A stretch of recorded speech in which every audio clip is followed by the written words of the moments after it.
El Evangelio de hoy está tomado de San Mateo en el capítulo 8. En aquel tiempo Jesús subió a una barca junto con sus discípulos.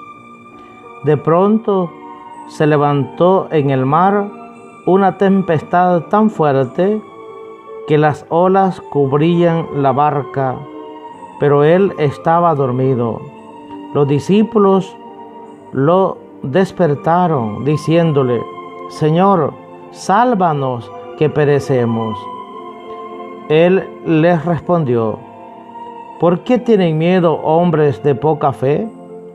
Entonces se levantó, dio una orden terminante a los vientos y al mar, y sobrevino una gran calma. Y aquellos hombres, maravillados, decían: ¿quién es este a quien hasta los vientos y el mar obedecen? Palabra del Señor. Gloria a ti, Señor Jesús. El Evangelio de hoy quiere comunicar la esperanza y fortalecer a los cristianos para que no tengan miedo en los momentos difíciles, en los momentos de prueba, para que se mantengan serenos en esas tribulaciones. Por eso, y ese es el motivo del relato de la tormenta calmada que nos presenta San Mateo hoy. Comencemos viendo el punto de partida de este Evangelio: entrar en el barco. Los discípulos llevan a Jesús al barco, pues después de una larga jornada están cansados. Y de tan cansados que están, que Jesús se duerme encima del barco.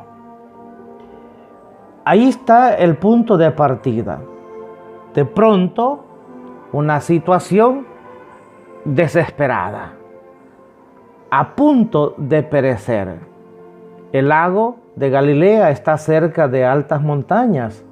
A veces por los resquicios de las rocas, el viento sopla fuerte sobre el lago, produciendo repentinas tormentas, vientos fuertes, mar agitado, barco lleno de agua.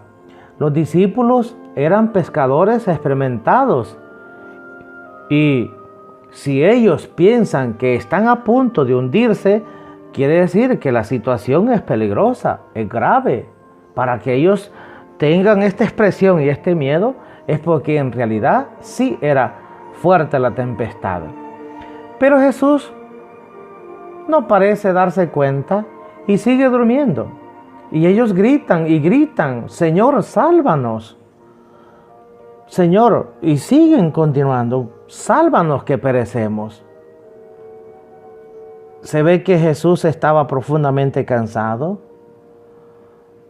y él no se despertaba, no daba señal de tanto cansancio.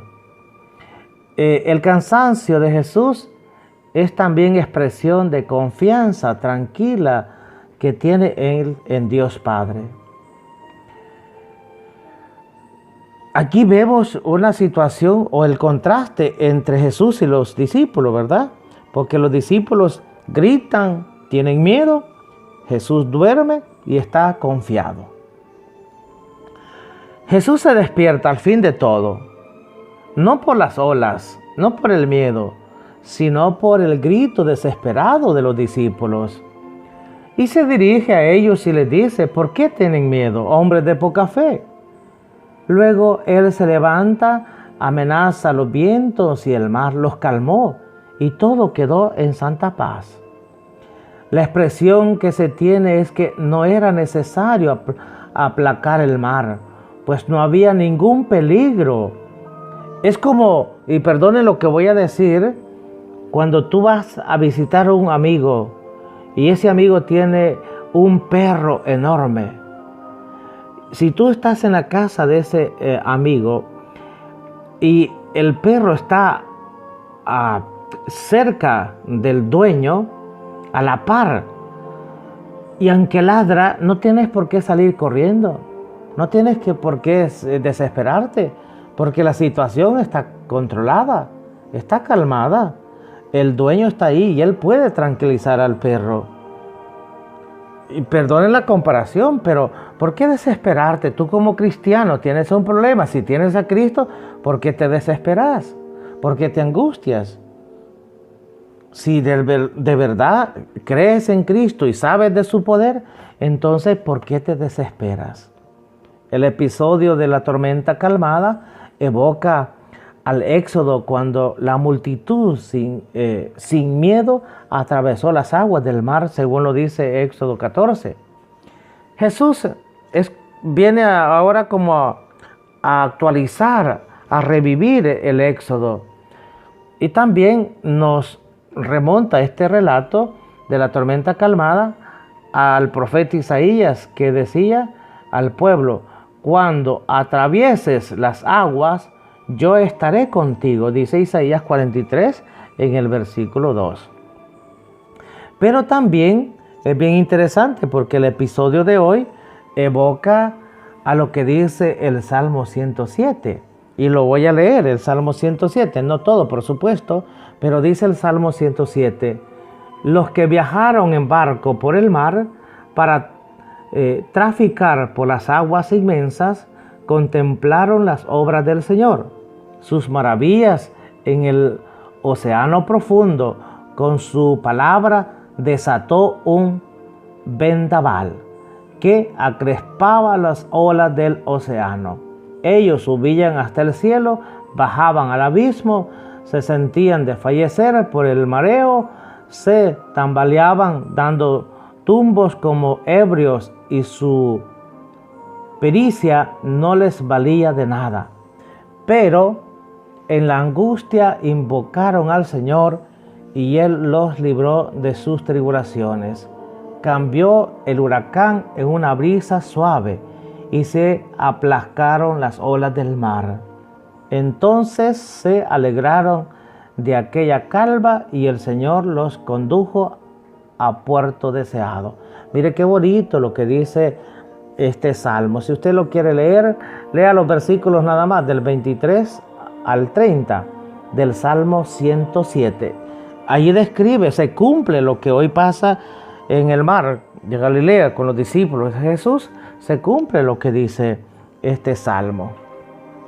Volviendo al Evangelio, entonces, los discípulos están con miedo. Y ese miedo, al ver la maravilla que Jesús ha hecho, ellos exclaman: ¿quién es este hombre?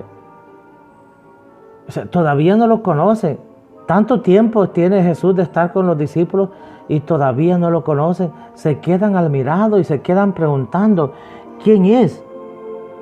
Que hasta los vientos y el mar le obedecen. A pesar de haber vivido tanto tiempo, como digo, todavía no saben quién es. Jesús sigue siendo un extraño para ellos. Y lo mismo sucede para nosotros. Muchas veces no reconocemos a Jesús, y a pesar de que Jesús ha obrado tantas maravillas a favor nuestro, y todavía no sabemos quién es. ¿Quién es para ti? ¿Quién es Jesús? Pregúntate: ¿quién es Jesús para mí?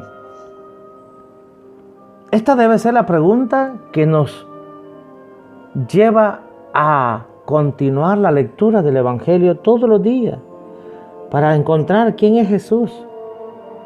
Todos los días, con el deseo de conocer más y más a Jesús y el significado de la persona de Jesús en nuestra vida, debemos de acercarnos a la Biblia.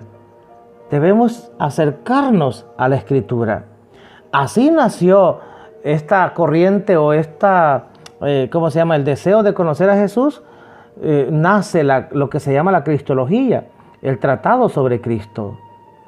Esto no nació de unas altas consideraciones teológicas, sino del deseo de los primeros cristianos, que ellos querían conocer más a Jesús y encontrarse con Él.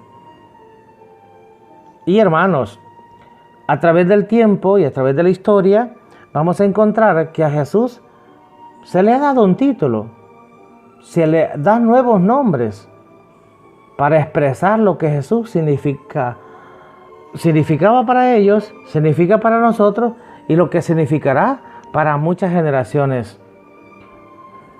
Son muchísimos los nombres, los títulos que se le dan a Jesús. Estos son tributos que, mire, vea qué hermoso es, porque se le conoce como el carpintero hasta el Hijo de Dios. Que Jesús, esos son los títulos que recibe. Vea, Mesías, Cristo, Señor, Hijo amado, Santo de Dios, Nazareno, Hijo del hombre, Esposo, Hijo de Dios, Hijo del Dios Altísimo, Hijo de María, Carpintero, Profeta, Maestro, Hijo de David, Rabuní, bendito el que viene en el nombre del Señor, Hijo, Pastor, Pan de vida, Resurrección, Luz del mundo, Camino, Verdad, Vida, Rey de los judíos, Rey de Israel, etcétera, etcétera, etcétera, hermano. Porque si continúo diciéndole los títulos que recibe de Jesús, vamos a continuar largo rato. Cada nombre, cada imagen, cada atributo es un intento para expresar lo que Jesús significa para nosotros y también para indicar lo que Jesús significaba para los primeros cristianos. Pero un nombre, por muy bonito que sea, nunca llega a revelar el misterio de una persona, mucho menos en la persona de Jesús. Jesús no cabe en ninguno de esos nombres, en ningún esquema, en ningún título. Él es mayor que todo, supera todo. No puede ser enmarcado, encerrado en un título, en un nombre.